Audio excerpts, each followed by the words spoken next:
Samsung just released a new folding phone with a bold claim that it has revolutionary flexible glass, like it says here on their website. We'll be putting that to the test today. This is the Samsung Z Flip, or the Flips, depending on how you open the box. It does come with a case, one for each half of the phone. Kinda nice. Samsung says this is a statement smartphone for people who want to stand out, a phone that demands attention. And I'd have to agree. The ability to fold your phone in half is genuinely crazy. And by crazy, I mean crazy awesome. We can now have a full-size phone in a compact design that takes up half the space. The future is amazing. It's time for a durability test. Let's go. Let's get started.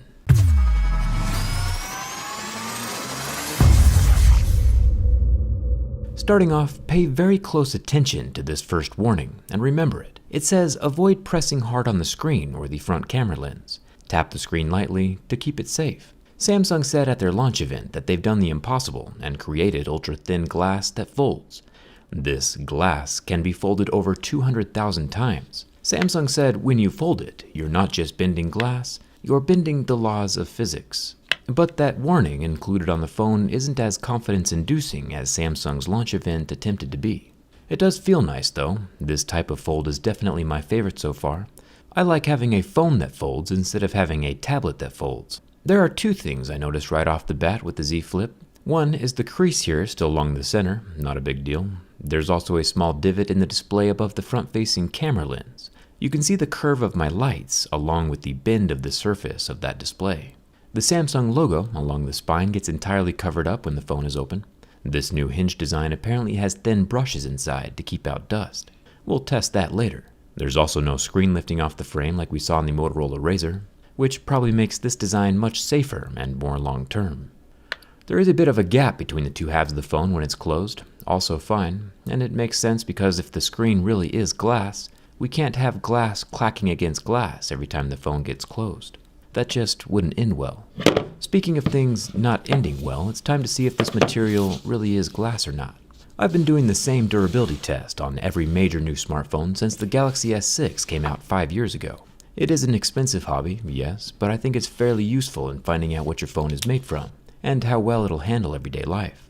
Plastic, as we know, scratches at a level 2 or 3. Real glass would scratch at a 5 or a 6, and sapphire would scratch at an 8 or 9, right under diamonds, which are level 10. As my firstmost pick touches the display of the Galaxy Z Flip, we can see marks start to appear. This is rather unfortunate. Continuing onward, we can see deeper grooves happening at a level 3. This is exactly how a plastic screen would react. Exactly like we saw in the Galaxy Fold, the Motorola Razr, and basically every other plastic screen smartphone ever made.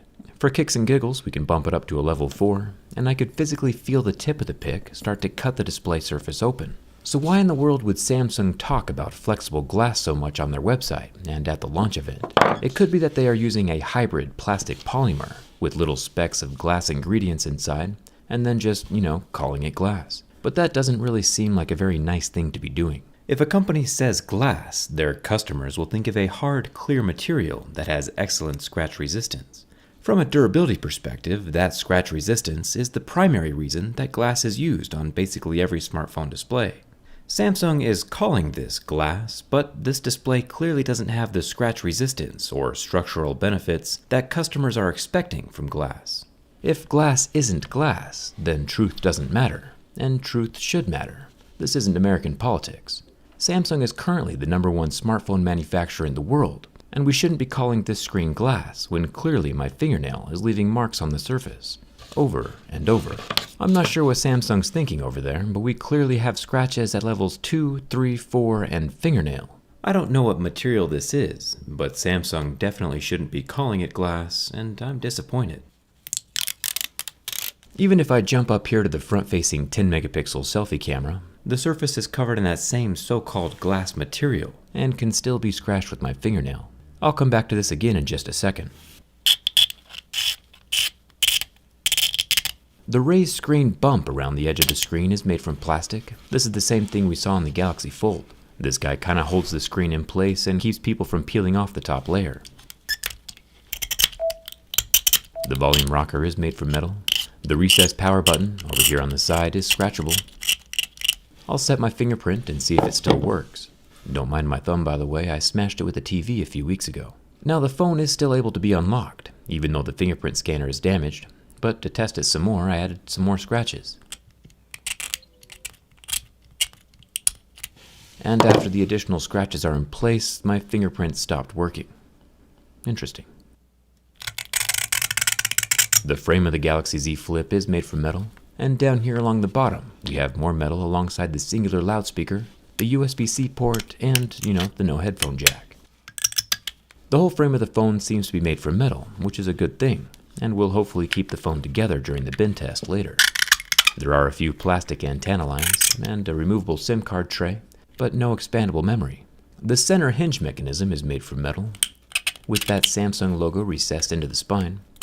Each of the tiny letters is made from a piece of shiny foil that is glued inside the cavity. These will probably never fall out on their own, but it's interesting to see what the Z Flip is made from.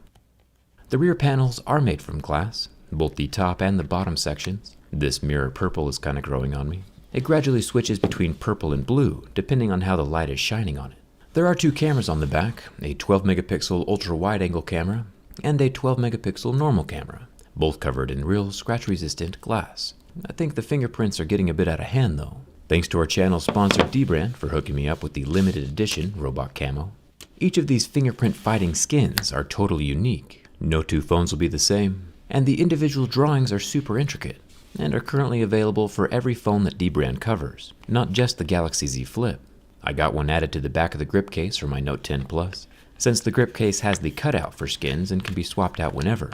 Kind of fun. I'll leave a link down in the description if you want to pick up some robot camo or a case for your own phone. One cool thing about the Folds is it has the world's tiniest viewfinder for selfie taking. I can double click the power button and it lets me see myself and take a cute little pic. Thumbs up for that. We'll perform the world's smallest scratch test on it, and moving up through Mohs scale of hardness, we can see that pics 1 through 5 don't leave any marks, like we would expect.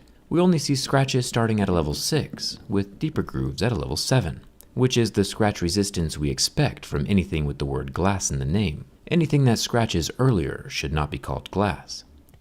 Even if the Z Flip display does hypothetically have glass ingredients in it, we shouldn't be calling it glass unless it has the properties of glass. I can't go make a pile of mud, sprinkle in some chocolate chips, and then call my mud a cookie. Just because it has some of the ingredients of a cookie, that shouldn't be allowed. The thin display lasted about 15 seconds under the heat from my lighter. When I pulled the flame away, there were burn marks still left on the screen, and it did not recover. One really interesting thing though, if you watch again, is that you can physically see the screen change shape as the heat from my lighter heats it up. Plastic, of course, is affected by the temperature of my lighter. Glass, however, would not be physically affected in the same way. As the surface cools down, the shape of the screen returns to normal. Let's start with the slam shut test. You know, if you get a little aggressive with hanging up on someone after a phone call, and you smash the phone closed. We gotta see if the phone survives. It does have the physical raised bumpers all along the outer edge of the screen. Those bumpers are absorbing most of the slamming force, and the screen is still in one piece. Of course, the phone is meant to fold inwards. Samsung said it would survive 200,000 times, which is 182 times a day if you plan on keeping your phone for 3 years. Bending back the opposite direction, though, is a different story.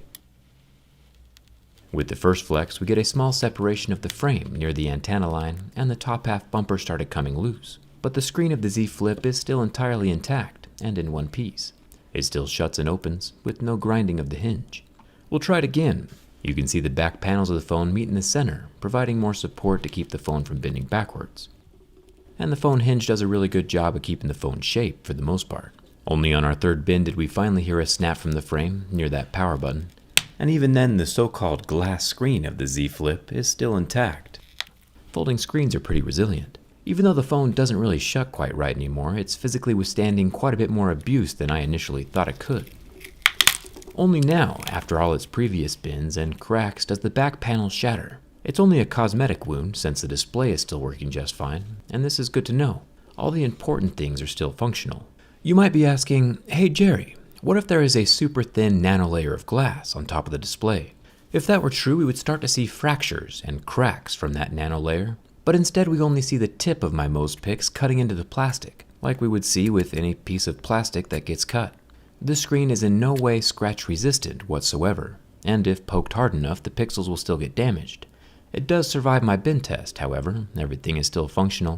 This is certainly the most durable folding phone we've seen yet. Samsung did say that they designed this new hinge with little tiny fibers inside, or little brushes, to keep out dust and dirt from the folding bits. It'll be awesome to see what this looks like from the inside during the teardown, so make sure you're subscribed for that. After pouring my rocks on the screen and making sure they cover the entire phone, just like it would if you dropped it when you accidentally go outside, initially I could hear a few little complaints of the dust inside the hinge. But after blowing all the dust off, those complaints mostly went away.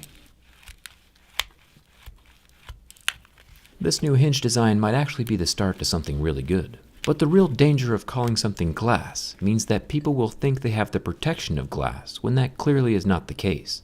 Glass distributes pressure along the whole phone, while this plastic allows that pressure to get in and damage pixels. You can see that each pressure point from my pick kills the line of pixels directly above it. This would not happen if the screen were glass, and it's dangerous to let people walk around with that false sense of security, like Samsung gives them when they call it glass. And that's not all. Each of these puncture wounds does let air get inside the sealed OLED layers, which kills even more pixels.